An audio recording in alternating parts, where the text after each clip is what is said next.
Alright, hi guys, that's what everyone else says when they start these, so that's what I'm going to say. I'm Harry Houdini and this is my first video on model making. Now I swear I just went down to the store to buy some glue and accidentally found this. Without any glue. It's a Russian BT-7. Now I've seen this kit in various books and model magazines, and there was even a group build for BT-7 that I sort of followed, but they were mainly doing the Tamiya kit, but nobody was doing this Russian fella. Now Zvezda, I don't know how you say it. I've heard lots of things. A lot of people bag them because they're really badly produced and it's very Russian, you know, it's good enough. Yeah, Natasha. But look, I don't know. Some of the guys, especially in the UK, say the newer kits are a lot better. This was cheap. This was half the price of a similar Tamiya kit and nearly, for me, a third the price of a good Dragon kit. Now I've just about finished my Panzer II from Dragon. Lovely kit. Very nice. 800 parts and eye-straining detail. It's a great kit, but I tell you, after a while you begin to wonder, do I need this doohickey here? And why should I have to glue these 5 tiny little millimetre-sized widgets together just to produce something which is hidden inside the turret that no one's ever going to see? Hey, well, you know, it's modelling. I mean, I spent about a week doing the interior and loved it, and it just won't glue the top of the hull to it because I spent so much time in that interior. I intend to have the top of the hull detachable so that I can show it off, at least to myself, and go, look, that's what I wasted a week doing. Anyhow, back to my Russian. As I said, I went in for some glue and I accidentally bought this because it was pretty cheap. Very cheap. Now, quickly got home. Well, actually, in the store, I did a quick check on scalemates.com. Now, if you haven't been there, it's a brilliant website because they will give you, if you put in the code number, which is wherever it is on this thing, it's a code number, if you put that code number in, 3545, and tell them it's a Zvezda kit, they will then give you the build line of when it was updated, what was done to it, and you can then know, is it an old kit, is it a new kit, has it just been reboxed? Well, this had been updated in the late 2000s, and then it had sort of been rebadged and reboxed. So, going by what I knew and heard on the YouTube clips that I'd watched, I figured it could be one of the better ones from this Russian company, and it may not be one of the dreadful old Russian kits where good enough was, you know, well, near enough was good enough, and it'll be right, Natasha. Sorry about the Russian accent. Now, after checking that, I snapped it up. It was cheap. Got home, got online and found I could get an Edward photo etch kit for this for $10, cheap, and a metal barrel for $2. So another $12, and it's still well under a Tamiya kit. I got everything I need. Now, this kit isn't bad. I had to look at it as soon as I got out of the shop. And I mean, I do like the way you get a lid and then there's a real solid box inside.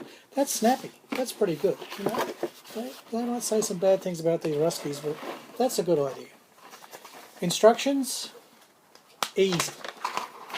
Easy kit. Look, I don't need to have understood Glasnost to really know what's going on here, or even have a degree in perestroika, and I don't even know what those two words mean. But easy, simple, clear. It's actually very well laid out. Quite a few steps compared to my Tamiya T34 I bought, which ended up being a good kit, but only after I bought a lot of photo etch and swore and carried on and spent forever on the tracks, rubber tracks. Hate them. This doesn't have rubber tracks. This has got length and length. Now, I haven't tried link and length yet. I've had magic tracks, the dreadful rubber tracks on the Tamiya T34, and then I've had Academy kit, my SG-152, where I had to cut out, file, trim and sand 200 of these stupid links and then glue them together. And that took about 4 days and I ended up with a really sore back actually, but that's another story. Anyhow, in this box you don't get a lot, but what you get is pretty good. Now, here is, apparently, because I've seen this on for other Zvezda Russian kits, this is the turret. It's nicely detailed. Let me get into this. Let's, as we say in Australia, I'm fanging to have a look at this. So let's see what's in here. Okay, so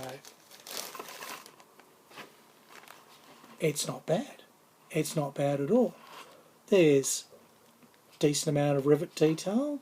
There's a tiny bit of flash. But hey, we're model makers. I really get over these people going on about flash on everything. Look, that's the trick. That's what we're doing. We're building stuff.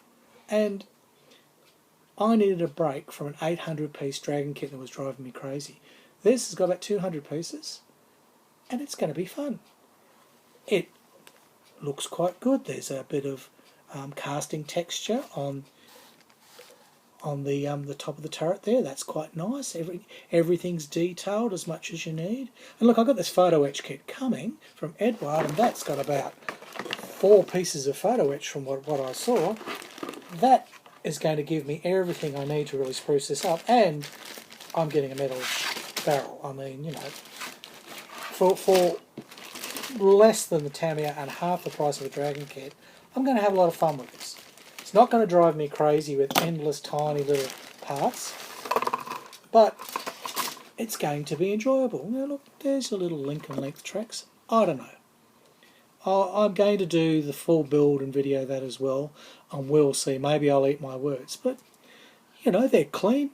There's no flash on that.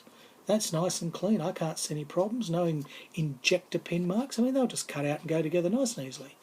And I've only got to really fiddle and faff with the little ones at the ends, run sprocket wheels.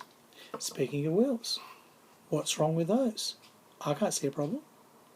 Nothing wrong with those. They're fine. That all looks good.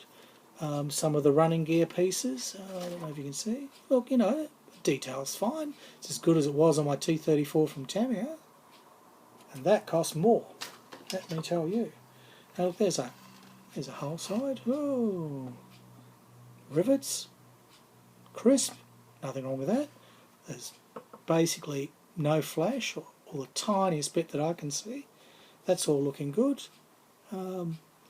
The tools, probably, I don't know, where are they? Is there tools? Look, they're a bit ordinary, but I probably think they can be sanded up and painted up and still look nice. But look at this. This is reasonably detailed. There's something inside the turret, some hatches, fenders. I've got a few spare tracks there. Nothing wrong with that sprue. And there's the tank bottom. Now, who cares? Look, I'm not going to flip it over and make it an exploding, you know, wrecked version. It's going to be in a display box. The arse end is going to touch the floor. No one's going to see this tank's fanny. Who cares? But anyhow, it is quite nice. They have put the rivets on. It's all there. What else we got here? Oh, there's some more wheels. Quite nice. All the bits are there. Okay? Everything's there that I need. So this kit would probably build up quite reasonably just from what's in the box. But I'm going to take it that step further. I will add the photo etch. I don't know if we had a good look at this in detail. And I'll add the photo etch and we'll see how we go. Now this business here, now that's that goes around the turret at some sort of holdy rail thing. I think that's what, you know, infantrymen hang on to when the tank's sort of, you know, steaming along, and the infantrymen can sort of hang on to this rail. I've seen them done without that, and that would be my preference. But look, even the barrel, where are we? Ooh, look, one-piece barrel. Yeah. Don't bag Zvezda. Right, Russians aren't too bad. And again, I can't see much wrong. Look at these tiny little parts here. Nice and clean. Nice and clean. Nothing wrong. Okay, so there we go. This is my first video, and I'm going to build this Russian tank from Russia. Well, you'd think they'd know how to make a model out of their own bloody tanks, wouldn't you? Well, that's what I'm hoping anyway. But look, it looks okay. I suppose the proof will be when I make it, how it goes together. Now, I know you guys go on about colour schemes. Do you need them to tell you what the colour schemes are? There's this thing called the interweb. Now, I get on there and I look up everything. I find photos of everything I want to build. I find walkarounds. And walkarounds are terrific. With a walkaround you actually see the real thing. Admittedly it might be slightly restored, but sometimes you find them they're just basically sitting in a graveyard or something and they're looking pretty rusty and original. And that's terrific. You see all kinds of tiny details. Now I'm going to go for something like on the cover. I'm going to go for a colour scheme. Now I have a 3-colour set from Meg of Russian camo colours that I was going to use on my SU-152, but I will use them on this because my SU-152 I ended up just painting it a nice green colour and thought that looks good. And as far as I could tell, all the photos I found, couldn't really see one that was camouflaged. They were generally just the one solid colour, you know, typical Russian lazy painters. But this one, this was like probably used in the Spanish War and things like that, and very early on before they realised they were crap and they snuck out with the T-34 and the KV-1 and really showed the Germans what ho. But anyhow, I'm going to do it in 3-tone Russian camo and I'm going to please myself. If I can find some photos, I'll match them and I'll be as true as I can, but I'm really not that stressed if it's not historically perfect. It's my hobby. I'm going to do it my way and I'm going to enjoy it. And with this kit, I think I'm going to have a lot of fun. So, this is Harry Houdini signing out for his very first YouTube How Do You Make a Model clip. And I hope you liked it, and I hope I can do some more, and I hope you keep watching. Okay, bye.